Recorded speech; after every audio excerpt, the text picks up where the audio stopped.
Hey everyone. Today I wanted to help you understand how mindfulness can help you make better choices and really guide you to impactful decision making.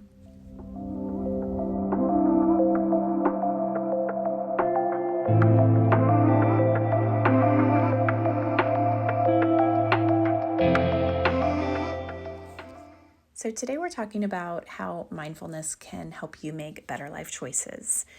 For those of you that don't know, I never really say this, I'm Ashley DeLucia, the host, and I started this to serve my community because I realize I have a passion for the mental health struggles that people are going through. It's something I've experienced, and I really want to put the supports out there. We have the answers, and not enough people know about them. So it's kind of my passion to serve people in this way by giving them tools to be happier, basically, and create more peace in their lives. So if mindfulness can transform your decision making, it's going to help ultimately lead to a more fulfilling life, right, through your choices. So if we back up just a little bit, I'll explain what mindfulness really is. What it's not about. It's not about like emptying your mind or this perfect state of Zen. It's really about just being present and aware of what's happening around you and without judgment.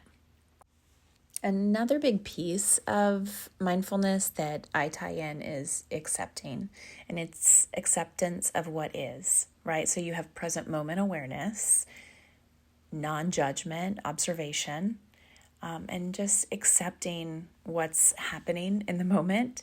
And most people don't think about acceptance as being a part of mindfulness, but it's a major concept in the mindful behavior therapy. It's really one of the biggest concepts that I seem to keep returning to when working with private clients, because it's not easy. We all need practice with it. So that's a big one that I tie in. And the research has shown an interesting connection between mindfulness and decision making.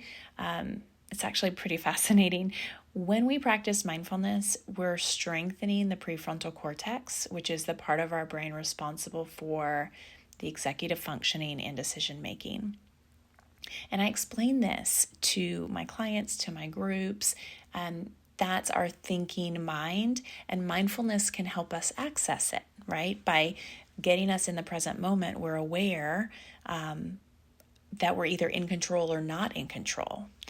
And studies have found that regular mindfulness can, of course, reduce stress and improve emotion regulation, help our focus and clarity, but also increase our own self-awareness and help impulse control, which is really important. It can help strengthen those neurons that in the brain that connect to the prefrontal cortex. And so I'm helping people learn how to manage ADHD better, in addition to anxiety. So that executive functioning piece is really interesting with that. So you can increase your mindfulness by using a mindful behavior therapy skill like the stop skill. They're very intertwined. And the stop skill can be helpful for maybe when you think you're about to lose control. If you can stop what you're doing, that's what the S stands for. The T stands for take a breath and just like step back and observe what's happening around you. So the O stands for observe. And you would observe your internal and external environment.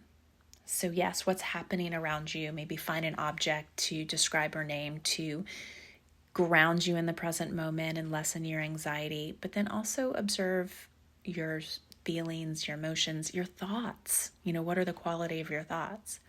And then the P stands for proceed mindfully. So that basically means make a wise mind decision on next steps. How are you going to move forward? So I love the stop technique because you can use it anywhere, especially when you need to make a decision or if you feel overwhelmed. So practicing a skill like stop trains you to create space between your thoughts and actions and helps you gain more awareness of the present moment. So that's one simple, pretty popular skill that can help you make better decisions. Another big part is having mindful moments built into your day. So you don't have to meditate for hours. You can do little things like mindful eating. And usually I'll apply this with just part of a meal or with a snack. You focus completely on just a few bites of maybe each meal. You could also do mindful walking. And when I do this with individuals, I guide them to really feel each step through their shoe, see if they can feel the ground or the different surface on the ground as they walk. And you could do this just, getting out of your car, going into the office, or, out running errands. Opening your car door could be a cue. Depends on what you want, but you can set cues to remind you to do some of these mindful techniques. And a really easy one is mindful listening, where you're just fully in the moment with maybe a conversation you're having. I use this skill when I step outside and I listen to the birds, the leaves rustling, if there's wind, just whatever sounds are present around you, just hear them without judgment.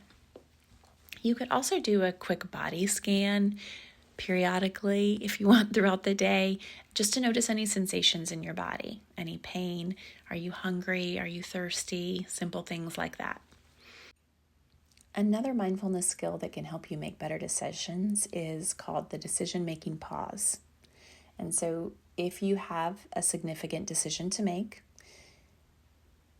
maybe use the beginning of the stop skill. Just pause and take 3 intentional breaths to calm the body. Bring attention to what you're feeling right now and consider all the possibilities and what you need in the situation. And then you can mindfully reflect on, if I make this choice, how will it affect me? And how will it affect others in the long term? And if I make this choice, how will it affect my life? That can be really helpful. Again, building those executive functioning skills to think long term. What will this decision mean for me? And then use your intuition. If you sit with it, does that feel good? So you can cue into, the source within to check in if this is really a good decision or not. And you do that through being mindful and aware of your body and how that gut feeling, right? We tend to say it's trust your gut. So I do want to address some common obstacles. A lot of people may say they don't have time. And if you heard my previous podcast episode, you can start small. It doesn't have to be anything major. Maybe you just start with 1 minute a day and integrate mindfulness into activities you're already doing, like getting out of the car. I mentioned that. Washing your hands is another good one that I learned from Eckhart Tolle in A New Earth, I think it was. Just being really present, feeling the water rushing over your hands, smelling the soap, feeling all the sensations. We typically don't wash our hands with much mindfulness and we don't pay attention. So it could be as simple as that. Another, hack or strategy that I use is I set timers on my phone every hour of the day to stop and take an intentional breath. And it can just be one, right? It doesn't have to be a lot. And maybe you just set one timer on your phone. It's just good practice to, a reminder to regularly practice these skills. Other barriers I hear are, my mind won't stop racing. I can't slow down my race, or I can't slow down my mind. I have 1,000 thoughts happening at once. My husband is someone that has a lot of thoughts going on in his head at the same time. And that's, I think, normal for a lot of people. And mindfulness isn't about stopping those thoughts. It's about being able to observe them. You don't have to get caught in them. Just notice and even label them. Thought. That's a thought about what I need to buy at the grocery store. That's a thought about my to-do list, whatever it is. And then let go of judgment about doing it right. I think some people have a fear of, maybe they have perfectionist tendencies, or they want to get into mindfulness and practice it, but they, want to do it in an effective way. So I don't want anyone to have fear about doing it a right way, because there is no right way. If you're focusing on your breaths and coming back to them, or if the goal is just to notice when your mind wanders, awesome, super simple. You can compassionately bring your thoughts back to the present, or however you're focusing your attention. Sometimes I like to do a candle meditation where I just look at the flame on a candle. And it doesn't have to be long. It can be super brief. And then you're building that momentum. You can feel proud of yourself that you are taking steps to become more aware and build your brain to make better decisions and have a better life. It's so powerful. So to summarize, mindfulness isn't a achievement that you need to get to. It's a practice. And each moment you have of awareness is strengthening your ability to make conscious choices, intentional choices, not just have these automatic reactions. And again, you can start small. I do encourage you to be patient with yourself, have lots of compassion.